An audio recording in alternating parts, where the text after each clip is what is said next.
Good morning guys. कल आपने kidney पढ़ ली थी, अब किडनी के अंदर ही पढ़ेंगे अब नेफ्रॉन।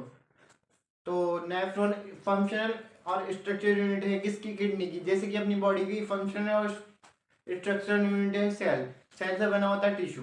तो ये जैसे मिलियन ऑफ नेफ्रॉन्स किडनी को बनाते हैं, ठीक है, किडनी के अंदर प्रेजेंट होते हैं। तो एक बार आप हेडिंग डालिए आज के लिए। आज की हेडिंग है nephron. Nephron structure. First point देखते हैं, nephron structure and function unit of kidney. जैसा कि मैंने बताया, nephron structure and function unit है किसकी? किडनी की। ठीक है, नेक्स्ट पॉइंट है 1 to 1.5 million nephron in each kidney. 1 से 1.5 मिलियन नेफ्रॉन ईच किडनी में, एक किडनी में होते हैं, ठीक है। फिर the length of kidney is 3 centimetre. The length of nephron is 3 centimetre. Nephron की लेंथ कितनी है? 3 सेंटीमीटर। तो पार्ट्स ऑफ नेफ्रॉन हेडिंग डालेंगे। नेक्स्ट पॉइंट है अपना पार्ट्स ऑफ नेफ्रॉन। फिर फर्स्ट है इसके अंदर रीनल कॉर्पसेल्स या मालपीजियन बॉडी। फिर और नेक्स्ट है इसके बाद सेकंड है अपना रीनल ट्यूब्यूल, ठीक है। तो फर्स्ट हेडिंग डालेंगे अपन पार्ट्स ऑफ नेफ्रॉन के अंदर renal corpuscles. Renal corpuscles, renal corpuscles it has 2 parts.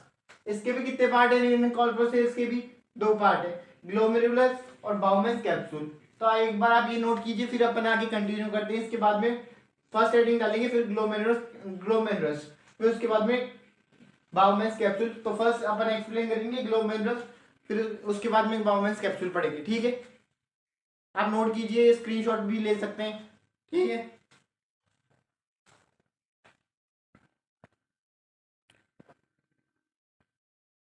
हाँ, तो अपना फर्स्ट है ग्लोमेरुलस। ग्लोमेरुलस को डिटेलली एक्सप्लेन करूंगा मैं। तो पहला आप हेडिंग डालिए ग्लोमेरुलस। फर्स्ट पॉइंट है इसका, it is the tuft of capillaries enclosed by Bowman's capsule. ये किस ये कैपिलरीज का टफ्ट है, ये गुच्छा है। देखो ये जैसे इसमें कैपिलरीज है, ये बाउमेंस कैप्सूल है, इसमें ये ग्लोमेरुलस है, इसे गुच्छा है। किसका गुच्छा है? ये कैपिलरीज का, आर्टरीज का, ठीक है।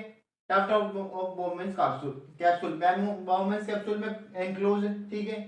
ये बाउमेंस कैप्सूल, इसके अंदर कैपिलरी का गुच्छा है, ठीक है। नेक्स्ट पॉइंट है अपना the vascular system is in the glomerulus is purely arteriole. इसके अंदर जो अपना वेस्कुलर सिस्टम है, किसके अंदर? ग्लोमेरुलस के अंदर अपना वेस्कुलर सिस्टम है। उसके अंदर प्योरली आर्ट्रियोल होते हैं और आर्टरीज होती है, वेन्स नहीं होती, ठीक है। तो यहाँ पे ये है, तो यहाँ पे जो ये अपनी आ रही है और लेके जा रही है, ये प्योरली इसके अंदर गुच्छा कौन सा? सिर्फ आर्टरियोल का। जैसे एफरेंट आर्टियोल और इफरेंट आर्टियोल, एफरेंट और इफरेंट आर्टियोल सिर्फ आर्टरियोल ही मिलेंगे, वेन्स नहीं मिलेंगे, ठीक है। अब जैसे कि इसके अंदर बताया ट्रू आर्टरियोल्स कौन कौन से? एफरेंट और इफरेंट। एफरेंट ये लेके आ रही है और इफरेंट जो लेके जा रही है आर्टरियोल, ठीक है। द डायमीटर, नेक्स्ट पॉइंट है अपना, the diameter of efferent efferent arteriole is less than that of afferent arteriole। efferent का डायमीटर कम होता है किसके किसके कंपैरिजन में? efferent के में। efferent देखो मैंने बनाया कि efferent का डायमीटर थोड़ा इसका ज्यादा है और इसका कम है, ठीक है। ड्यू टू प्रेशर जनरेट आगे ना हो सके, ठीक है। ये इसका डायमीटर कम है और इसका ज्यादा है, efferent का ज्यादा है और efferent का कम है डायमीटर, ठीक है। नेक्स्ट पॉइंट है अपना glomerulus capillaries is made up of single layer of endothelial cells. Glomerular capillaries है किसकी बनी हुई होती है? सिंगल लेयर की, ऑफ एंडोथेलियल सेल्स की, ठीक है। Single layer of endothelial cells की बनी होती है, ठीक है। नेक्स्ट पॉइंट है अपना the endothelial cell, the glomerular capillary made, ये हो गया। The endothelial cells, endothelial has many pores. This pores are called fenestrae और filtration pores. The diameter of each pore is 0.1 micron 0.1 micron, ठीक है। तो इसमें ये बताया है जो एंडोथेलियल है, यहाँ पे फिल्ट्रेशन, यहाँ पे एक सेल्स होती है एंडोथेलियल सेल्स, एक एंडोथेलियल सेल्स की बनी होती है ये वॉलीबॉल, जिसके अंदर पोर्स होते हैं। ये यहाँ पे पोर्स होते हैं, ये ऐसे पोर्स होते हैं जिससे फिल्ट्रेट होके नीचे आता है। तो इस फिल्ट्रेट ये किसके थ्रू फिल्ट्रेट होता है? इसको इन इन पोर्स को, इन जो ये पोर्स है इनको बोलते हैं फेनेस्टर या filtration pores. Diameter of each filtration each is 0.1 micron. इनका डायमीटर कितना है? 0.1 माइक्रोन, ठीक है। एक छेद का जो कि फिल्टर हो रहा है, उस वाला छेद को बोलते हैं फेनेस्टर या फिल्ट्रेशन पोर, ठीक है, इतना हो गया। The presence of fenestrae is the evidence of the filtration function of the glomerulus. ये ये छह दो ना किसकी प्रेजेंस बताते हैं कि यहाँ पे फिल्ट्रेशन हो रहा है, किसके अंदर ग्लोमेरुलस का फिल्ट्रेशन हो रहा है, ठीक है। ये छह ये बताते हैं, इनकी प्रेजेंस ये बताती है, इनके ये एविडेंस देते हैं कि यहाँ पे छेद है और यहाँ पे फिल्ट्रेशन हो रहा है किसके अंदर, ग्लोमेरुलस के अंदर, ठीक है, समझ में आया। अब एक बार डायग्रामेटिकली देख लेते हैं। ये डायग्राम है अपना नेफ्रॉन का, ये अपना हो गया ग्लोमेरुलस, ये पूरा कप शेप हो गया बाउमेंस कैप्सूल, ठीक है। इसमें से एफरेंट लेके आ रही है, यहाँ पे फिल्ट्रेट हो रहा है, जो जो रिमेनिंग है जो इफरेंट के थ्रू जा रहा है वापस, जो अब जो यूरिन वेस्ट है जो यहाँ से निकल रहा है अपने यहाँ से, किससे, फर्स्ट ये निकलेगा इससे पीसीटी से, अपने पीसीटी में आ गया, फिर ये हेनले लूप में निकलेगा, फिर कलेक्टिंग डक्ट में, सॉरी डीसीटी में, डिस्ट्रिक्ट कन्वर्टेड ट्यूब्यूल में, पीसीटी में मतलब यहाँ से निकल गया है प्रॉक्सिमल कन्वर्टेड ट्यूब्यूल से, फिर हेनल लूप में आया, हेनल लूप से आता है फिर डीसीटी में, district converted tubule, district converted tubule के बाद में आता है ये कलेक्टिंग डक्ट में, फिर ये मेजर सॉरी माइनर कैलेक्स में चल जाता है यहाँ से, ठीक है। इसमें कोई डाउट, फिर भी एक बार एक्सप्लेन कर देता हूँ, समझने की कोशिश करना।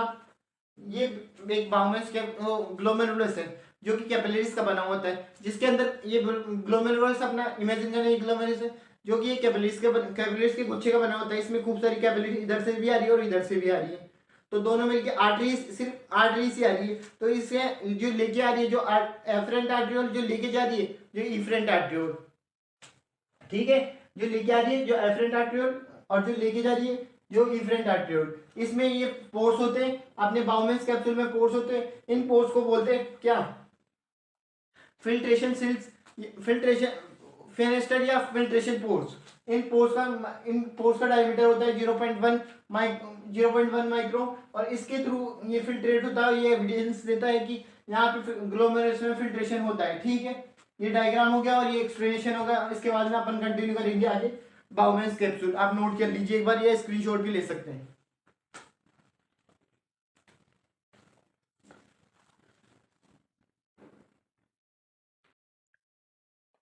तो अपना रीनल कॉर्पसेल्स में अपना हो चुका था ग्लोमेरुलस, और सेकंड है अपना बाउमेंस कैप्सूल। तो आपने हेडिंग डाली बाउमेंस कैप्सूल। बाउमेंस कैप्सूल एक कैप्सुलर स्ट्रक्चर है, कैसी स्ट्रक्चर है, कैप्सूल की फॉर्म में स्ट्रक्चर है, ठीक है।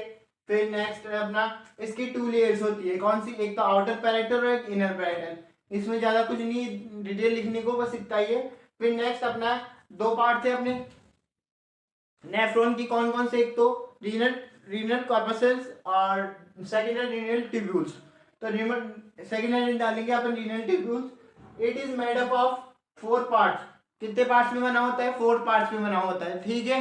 तो फर्स्ट पार्ट है अपना, आप फर्स्ट पार्ट डालेंगे proximal converted tubule, second part डालेंगे loop of Henle, third part डालेंगे DCT, distal converted tubule, third अपना कलेक्टिंग, फोर्थ अपना कलेक्टिंग डक्ट, ठीक है। ये नेमिंग हो गई, इसके 4 पार्ट है, 4 पार्ट की नेमिंग हो गई। अब ये 4th पार्ट में फर्स्ट हेडिंग डालेंगे अपन प्रॉक्सिमल कन्वर्टेड ट्यूब्यूल।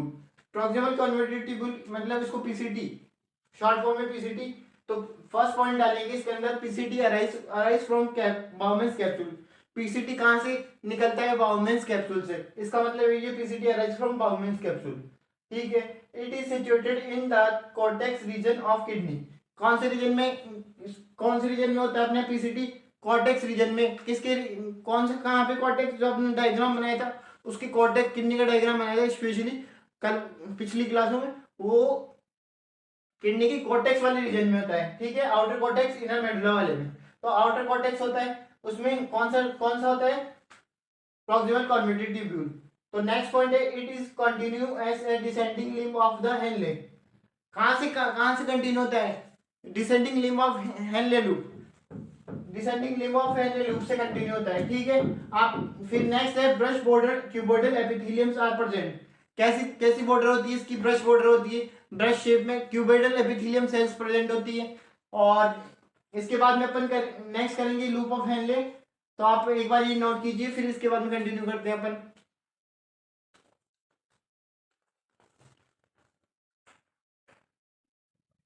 हाँ तो अपना अपना नेक्स्ट पॉइंट है loop of Henle. Loop of Henley it consist, आप हेडिंग डालेंगे loop of Henley it consist of descending limb and heparin bend, फिर असेंडिंग लिम्ब। तीन चीजों से मिलकर बना होता है, डिसेंडिंग लिम्ब, हिपेरिन बेंड और डिसेंडिंग लिम्ब। ठीक है, it is situated in medulla reason, किस कौन से रीजन में सिचुएटेड है, मेडुला रीजन में सिचुएटेड है। Descending limb and ascending limb is made up of two segments. Descending limb और असेंडिंग लिम्ब कितने सेगमेंट से बना होता है, दो सेगमेंट से बना होता है। पहला है थिक सेगमेंट, दूसरा थिन सेगमेंट। ठीक है, नेक्स्ट पॉइंट है अपना the in cortical nephron it is short but it is long in deep. In cortical nephron में कैसा ये छोटा, but it is long in deep juxtamedullary nephron. Cortical nephron में तो छोटा ही है, क्या है, loop of Henle, but deep in juxtamedullary nephron. Sorry पीछे की आवाज आप इग्नोर मारना, थोड़ा वर्क चल रहे हैं, बट आप इधर फोकस करना अपना। तो नेक्स्ट अपना पॉइंट है distal convoluted tubule. It is situated in cortex region. कौन से रीजन में सिचुएटेड है, कॉर्टेक्स रीजन में। ठीक है, फिर इसका पहला पॉइंट, फिर सेकंड पॉइंट है the cuboidal cells with brush borders. Cuboidal cells कैसी है, जिसके ब्रश बॉर्डर्स है। ठीक है, फिर नेक्स्ट अपना collecting duct. Collecting duct the upper initial part of cortex but lower part of medulla. जो अपर इनिशियल पार्ट है उस कलेक्टिंग डक्ट का, वो कॉर्टेक्स में है, बट लोअर पार्ट है जो किसमें है, मेडुला में है। ठीक है, नेक्स्ट पॉइंट है अपना the cuboidal and columnar epithelial cells. कौन सी सेल्स होती है इसके अंदर कलेक्टिंग डक्ट में, क्यूबोइडल और कॉलमनर एपिथेलियल सेल्स। तो आज के लिए इतना ही, क्योंकि पीछे बहुत साउंड आ रहा है, तो आप अपनी क्लास कंटिन्यू नहीं हो पाएगी। कल से अपन नेक्स्ट टॉपिक देखेंगे इसका, जो अपना किडनी हो चुका है, इसके बाद में यूरेटर्स, यूरिनरी ब्लैडर, यूरेथ्रा, ये सब कुछ है। फिर इनकी फिजियोलॉजी और वर्किंग देखेंगे कैसे होती है। ठीक है, अगर आपको वीडियो अच्छी लगी हो तो like, share, comment, subscribe and bell icon दबाना ना भूलें। ठीक है, थैंक यू।